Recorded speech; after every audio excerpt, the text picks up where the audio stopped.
Bonsoir à tous, bienvenue sur D8. Je suis ravie de vous retrouver pour une nouvelle édition de Voyage au bout de la nuit. Alors ce soir, cette nuit, c'est avec Alphonse Daudet que nous allons partir en vadrouille, puisqu'en effet, je vais avoir le plaisir de poursuivre la lecture de Tartarin de Tarascon. Nous en sommes au 3e épisode de cet ouvrage, au chapitre 2, où l'on voit passer un petit monsieur. Voilà. Vaguement, à travers les vitres dépolies par la buée, Tartarin de Tarascon entrevit une place de jolie sous-préfecture. Place régulière, entourée d'arcades et plantée d'orangers, au milieu de laquelle de petits soldats de plomb faisaient l'exercice dans la claire brume rose du matin. Les cafés ôtaient leurs volets. Dans un coin, une halle avec des légumes. Tout cela était charmant, mais cela ne sentait pas encore le lion. Au sud, plus au sud, murmura le bon Tartarin en se renfonçant dans son coin. À ce moment, la portière s'ouvrit. Une bouffée d'air frais entra, apportant sur ses ailes, dans le parfum des orangers fleuris, un tout petit monsieur en redingote noisette, vieux, sec, ridé, compassé, une figure grosse comme le poing, une cravate en soie noire haute de 5 doigts, une serviette en cuir, un parapluie. Le parfait notaire de village. En apercevant le matériel de guerre du Tarasconnais, le petit monsieur, qui s'était assis en face, parut excessivement surpris et se mit à regarder Tartarin avec une insistance gênante. On détela, on attela, la diligence partit. Le petit monsieur regardait toujours Tartarin. À la fin, le Tarasconnais prit la mouche. « Ça vous étonne ?» fit-il en regardant à son tour le petit monsieur bien en face. « Non, non, ça me gêne, » répondit l'autre fort tranquillement. Et le fait est qu'avec sa tente à bris, son revolver, ses 2 fusils, dans leur gaine, son couteau de chasse, sans parler de sa corpulence naturelle, Tartarin de Tarascon tenait beaucoup de place. La réponse du petit monsieur le fâcha. « Vous imaginez, par hasard, que je vais aller au lion avec votre parapluie ?» dit le grand homme fièrement. Le petit monsieur regarda son parapluie, sourit doucement, puis, toujours avec son même flegme. « Alors, monsieur, vous êtes ?» Tartarin de Tarascon, tueur de lions. En prononçant ces mots, l'intrépide Tarasconnais secoua comme une crinière le gland de sa chéchia. Il y eut dans la diligence un mouvement de stupeur. Le trappiste se signa, les cocottes poussèrent de petits cris d'effroi, et le photographe d'Orléansville se rapprocha du tueur de lions, rêvant déjà l'insigne honneur de faire sa photographie. Le petit monsieur, lui, ne se déconcerta pas. « Est-ce que vous avez déjà tué beaucoup de lions, monsieur Tartarin ?» demanda-t-il très tranquillement. Le Tarasconnais le reçut de la belle manière. « Si j'en ai tué beaucoup, monsieur, je vous souhaiterais d'avoir seulement autant de cheveux sur la tête. » Et toute la diligence de rire en regardant les 3 cheveux jaunes de Cadet-Roussel qui se hérissaient sur le crâne du petit monsieur. À son tour, le photographe d'Orléansville prit la parole. « Terrible profession que la vôtre, monsieur Tartarin. On passe quelquefois de mauvais moments. Ainsi, ce pauvre monsieur Bombonnel... »« Ah, oui, le tueur de panthères, » fit Tartarin, assez dédaigneusement. « Est-ce que vous le connaissez ?» demanda le petit monsieur. « Pardi, si je le connais. Nous avons chassé plus de 20 fois ensemble. » Le petit monsieur sourit. « Vous chassez donc la panthère aussi, monsieur Tartarin ?»« Quelquefois, par passe-temps, » fit l'enragé Tarasconnais. Il ajouta, en relevant la tête d'un geste héroïque qui enflamma le cœur des 2 cocottes. « Ça ne vaut pas le lion. » En somme, hasarda le photographe d'Orléansville, en somme, une panthère n'est qu'un gros chat.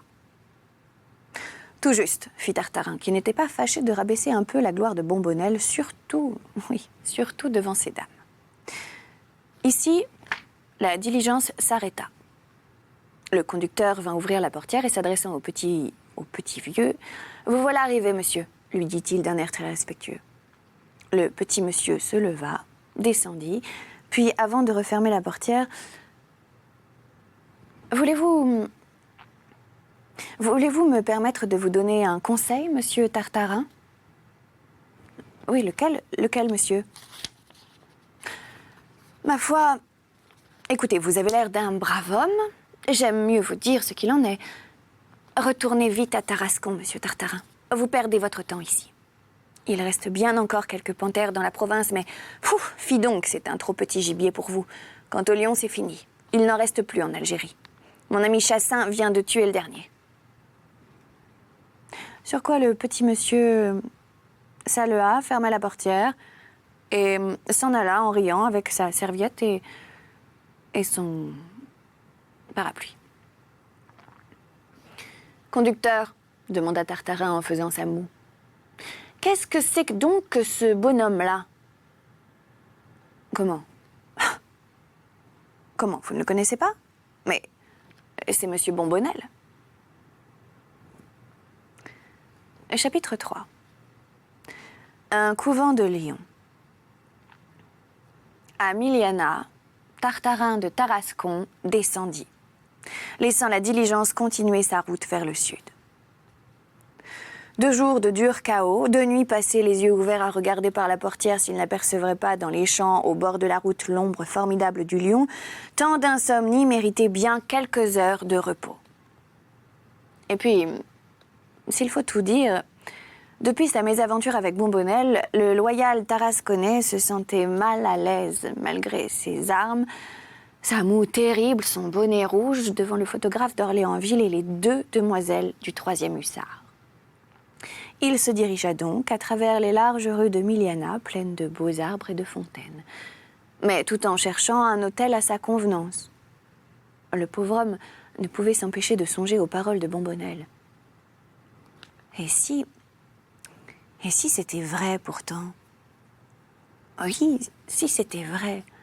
Et s'il n'y avait plus de lions en Algérie, à quoi bon alors tant de courses, tant de fatigue? Soudain, au détour d'une rue, notre héros se trouva face à face avec qui? Devinez. Avec un lion superbe qui attendait devant la porte d'un café, assis royalement sur son train de derrière, sa crinière fauve au soleil. « Ah! Qu'est-ce qu'il me disait donc? Qu'il n'y en avait plus ?» s'écria le Tarasconnais en faisant un saut en arrière. En entendant cette exclamation, le lion baissa la tête et prenant dans sa gueule une sébile en bois posée devant lui sur le trottoir, il l'attendit humblement du côté de Tartarin, immobile de stupeur. Un arabe qui passait jeta un gros sou dans la sébile. Le lion remua la queue. Alors, Tartarin comprit tout. Il vit ce que l'émotion l'avait d'abord empêché de voir. La foule attroupée autour du pauvre lion aveugle et apprivoisé, et les 2 grands nègres armés de gourdins qui le promenaient à travers la ville comme un savoyard sa marmotte. Le sang du Tarasconnais ne fit qu'un tour. « Misérable !» cria-t-il d'une voix de tonnerre. « Ravaler ainsi ces nobles bêtes !» Et, s'élançant sur le lion, il lui arracha l'immonde sébile d'entre ses royales mâchoires. Les 2 nègres, croyant avoir affaire à un voleur, se précipitèrent sur le Tarasconnais, la matraque haute. Ce fut une terrible bousculade. Les nègres tapaient, les femmes piaillaient, les enfants riaient. Un vieux cordonnier juif criait du fond de sa boutique « Aux ouches de paix, aux ouches de paix !» Le lion lui-même, dans sa nuit, essaya d'un rugissement, et le malheureux Tartarin, après une lutte désespérée, roula par terre au milieu des gros sous et des balayures. À ce moment, un homme fendit la foule, écarta les nègres d'un mot, les femmes et les enfants d'un geste, releva Tartarin, le brossa, le secoua et l'assit tout essoufflé sur une borne.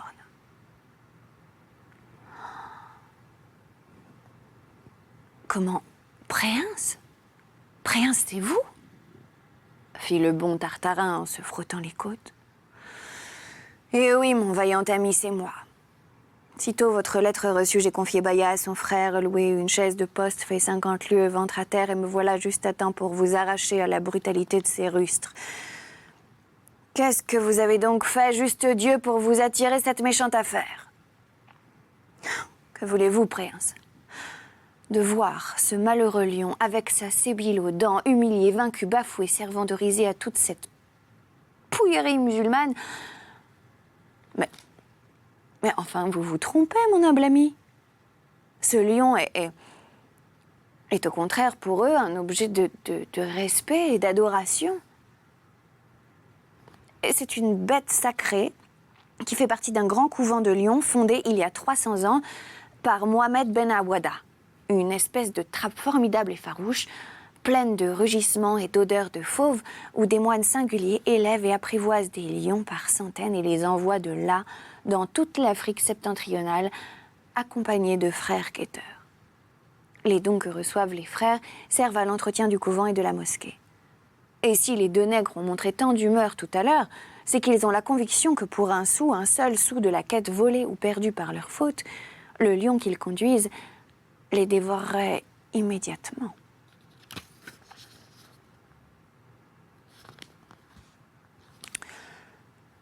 En écoutant ce récit invraisemblable, et pourtant véridique, Tartarin de Tarascon se délectait et reniflait l'air violemment.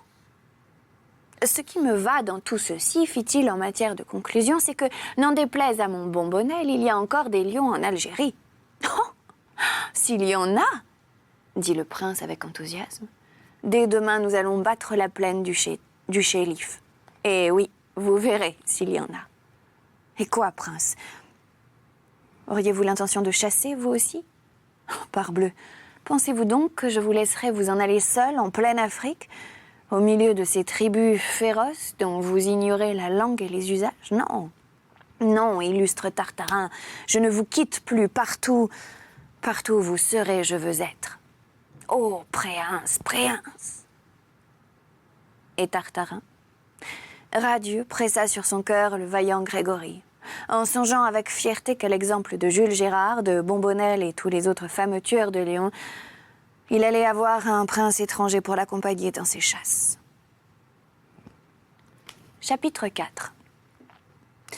La caravane en marche. Le lendemain, dès la première heure, l'intrépide Tartarin et le non moins intrépide prince Grégory, suivis d'une demi-douzaine de portefeuilles nègres, sortaient de Miliana et descendaient vers la plaine du Chélif par un raidillon délicieux, tout ombragé de jasmin, de thuyas, de caroubiers, d'oliviers sauvages, entre deux haies de petits jardins indigènes et des milliers de joyeuses sources vives qui dégringolaient de roche en chantant. Un paysage du Liban. Aussi chargé d'armes que le grand Tartarin, le prince Grégory s'était en plus affublé d'un magnifique et singulier képi, tout galonné d'or, avec une garniture de feuilles de chêne brodées au fil d'argent, qui donnait à son Altesse un faux air de général mexicain ou de chef de gare des bords du Danube. Ce diable de képi intriguait beaucoup le Tarasconnais. Et comme il demandait timidement quelques explications, coiffure indispensable pour voyager en Afrique, répondit alors le prince avec gravité. Et tout en faisant reluire sa visière d'un revers de manche, il renseigna son naïf compagnon sur le rôle important que joue le képi dans nos relations avec les Arabes, la terreur que cet insigne militaire a seul le privilège de leur inspirer, si bien que l'administration civile a été obligée de coiffer tout son monde avec des képis depuis le cantonnier jusqu'au receveur de l'enregistrement. En somme, pour gouverner l'Algérie, c'est toujours le prince qui parle. En somme, pour gouverner l'Algérie, pas n'est besoin d'une forte tête, ni même de tête du tout. Il suffit d'un képi, d'un beau képi galonné, reluisant, au bout d'une trique, comme la toque de Gessler. Ainsi, causant et philosophant, la caravane allait son train. Les portefaix, pieds nus, sautaient de roche en roche avec des cris de singes. Les caisses d'armes sonnaient, les fusils flambaient, les indigènes qui passaient s'inclinaient jusqu'à terre devant le képi magique. Là-haut, sur les remparts de Miliana, le chef du bureau arabe qui se promenait au bon frais avec sa dame, entendant ces bruits insolites et voyant des armes luire entre les branches, crut à un coup de main, fit baisser le pont-levis, battre la générale et mit incontinent la ville en état de siège. Beau début pour la caravane. Malheureusement, avant la fin du jour, les choses se gâtèrent. Des nègres qui portaient les bagages, l'un fut pris d'atroces coliques pour avoir mangé le sparadrap de la pharmacie. Un autre tomba sur le bord de la route, ivre-mort d'eau-de-vie camphrée. Le troisième, celui qui portait l'album de voyage, séduit par les dorures des fermoirs et persuadé qu'il enlevait les trésors de la Mecque, se sauva dans le Zaccar à toutes jambes. Il fallut aviser. La caravane fit halte et tint conseil dans l'ombre trouée d'un vieux figuier. « Bon, je serai d'avis, dit le prince, en essayant, mais sans succès, de délayer une tablette de pémican dans une casserole perfectionnée à triple fond. Donc, bref, je serai d'avis que dès ce soir, nous renoncions aux porteurs nègres. Il y a précisément un marché arabe tout près d'ici. Le mieux est de nous y arrêter et de faire emplette de quelques bourricots. »« Non, pas de bourricots !» interrompit vivement le grand Tartarin que le souvenir de Noiraud avait fait devenir tout rouge. Et il ajouta, l'hypocrite, « Comment voulez-vous que de si petites bêtes puissent porter tout notre attirail ?» Le prince sourit. « C'est ce qui vous trompe, mon illustre ami. Si maigre et si chétif qu'il vous paraisse, le bourricot algérien a les reins solides. Il le faut bien pour supporter tout ce qu'il supporte. Demandez plutôt aux Arabes. Voici comment ils expliquent notre organisation coloniale. En haut, disent-ils, il y a Mouchi, le gouverneur, avec une grande trique qui tape sur l'état-major. L'état-major, pour se venger, tape sur le soldat. Le soldat tape sur le colon tape sur l'arabe tape sur le nègre tape sur le juif, à son tour, tape sur le bourricot. Et le pauvre petit bourricot, n'ayant personne sur qui taper, tend l'échine et porte tout. Vous voyez bien qu'il peut vous porter vos caisses. C'est égal, reprit Tartarin de Tarascon. Je trouve que, pour le coup d'œil de notre caravane, des ânes ne feraient pas très bien. Je voudrais quelque chose de plus oriental. Ainsi, par exemple, si nous pouvions avoir un chameau, tant que vous voudrez, hein, fit l'Altesse. Et l'on se mit en route pour le marché arabe. Le marché se tenait à quelques kilomètres sur les bords du Chélif. Il y avait là 5 ou 6 000 Arabes en guenilles, grouillant au soleil et trafiquant bruyamment au milieu des jarres d'olives noires, des pots de miel, des sacs d'épices et des cigares en gros tas. De grands feux où rôtissaient des moutons entiers, ruisselant de beurre, des boucheries en plein air, où des nègres tout nus, les pieds dans le sang, les bras rouges dépecés avec de petits couteaux, des chevreaux à une perche. Dans un coin, sous une tente rapetassée de 1000 couleurs, un greffier mort avec un grand livre et des lunettes. Ici, un groupe, des cris de rage. C'est un jeu de roulette, installé sur une mesure à blé et des Kabyles qui s'éventrent autour. Là-bas, des trépignements, une joie, des rires. C'est un marchand juif avec sa mule qu'on regarde se noyer dans le Chélif. Puis des scorpions, des chiens, des corbeaux et des mouches. Des mouches. Par exemple, les chameaux manquaient. On finit pourtant par en découvrir un dont les Mozabites cherchaient à se défaire. C'était le vrai chameau du désert, le chameau classique, chauve, l'air triste, avec sa longue tête de bédouin et sa bosse qui, devenue flasque par suite de trop longs jeûnes, pendait mélancoliquement sur le côté. Tartarin le trouva si beau qu'il voulut que la caravane entière montât dessus. Toujours la folie orientale. La bête s'accroupit, on sangla les mâles, le prince s'installa sur le cou de l'animal. Tartarin, pour plus de majesté, se fit hisser tout en haut de la bosse, entre deux caisses. Et là, fier et bien calé, saluant d'un geste noble tout le marché accourut, il donna le signal du départ. Tonnerre!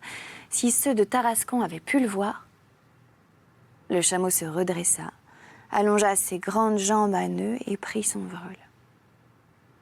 Oh, stupeur! Au bout de quelques enjambées, voilà Tartarin qui se sent pâlir et l'héroïque Chéchia qui reprend une de ses anciennes positions du temps de Zouave. Ce diable de chameau tanguait comme une frégate. « Prince! Prince !» murmura Tartarin tout blême et s'accrochant à l'étoupe sèche de la bosse. « Prince, descendons! Je sens que je vais faire bafouer la France !» Va te promener. Le chameau était lancé et rien ne pouvait plus l'arrêter. 4000 Arabes couraient derrière, pieds nus, gesticulaient, riant comme des fous et faisant luire au soleil 600 000 dents blanches. Le grand homme de Tarascon dut se résigner. Il s'affaissa tristement sur la bosse. La Chéchia prit toutes les positions qu'elle voulut. Et la France fut bafouée. Voilà, c'est là-dessus que nous allons nous arrêter.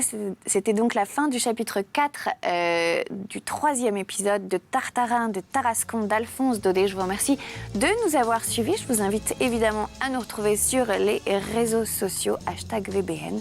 Et quant à moi, je vous dis à très bientôt sur notre chaîne pour de nouvelles aventures littéraires. Excellente nuit si vous vous couchez et très bonne journée si vous vous réveillez. Salut!